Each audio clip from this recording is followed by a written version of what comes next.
দীর্ঘ রাস্তা জার্নি করে কলকাতায় এসে বাস ধরার দিন শেষ। এবার নদিয়াবাসীদের জন্য সুখবর। যাত্রীদের সুবিধার্থে এবার চাকদা থেকেই সরাসরি শিলিগুড়ি পর্যন্ত চালু এসি বাস পরিষেবা। বাসে থাকছে বায়ো টয়লেটের সুবিধাও। ফলে হঠাৎ প্ল্যান করে ট্রেন ধরতে না পারলেও নদিয়াবাসীরা এবার নিজ ঝঞ্ঝাটে এসি বাসে চেপেই পৌঁছে যাবেন সোজা শিলিগুড়ি।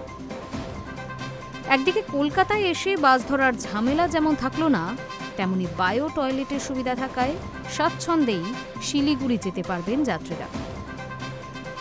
জানা গিয়েছে এই সপ্তাহ থেকেই বায়ো টয়লেট বাস পরিষেবা চালু হতে চলেছে।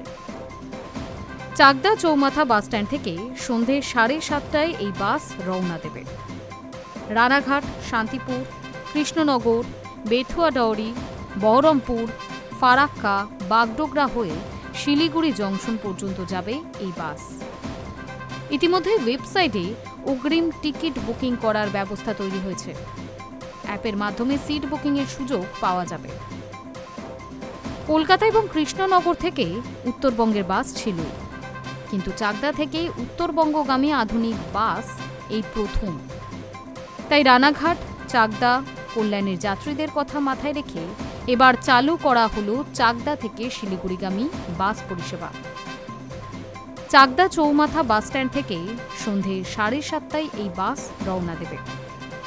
রানাঘাট, শান্তিপুর, কৃষ্ণনগর, বেথুয়াডাওরি, বহরমপুর, ফারাক্কা, বাগডোগরা হয়ে শিলিগুড়ি জংশন পর্যন্ত যাবে এই বাসটি। আর ইতিমধ্যেই ওয়েবসাইটে অগ্রিম টিকিট বুকিং করার ব্যবস্থাও চালু হয়েছে। গত 3 মাসে নতুন সরকার একাধিক বিষয়ে গুরুত্ব সহকারে উন্নয়নের কাজে ঝাঁপিয়েছেন। তার মধ্যে নিঃসন্দেহে উল্লেখযোগ্য গণপরিবহন ব্যবস্থা, বিশেষ করে বাস পরিষেবা।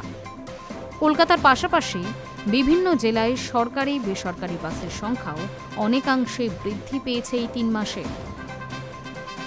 High news network.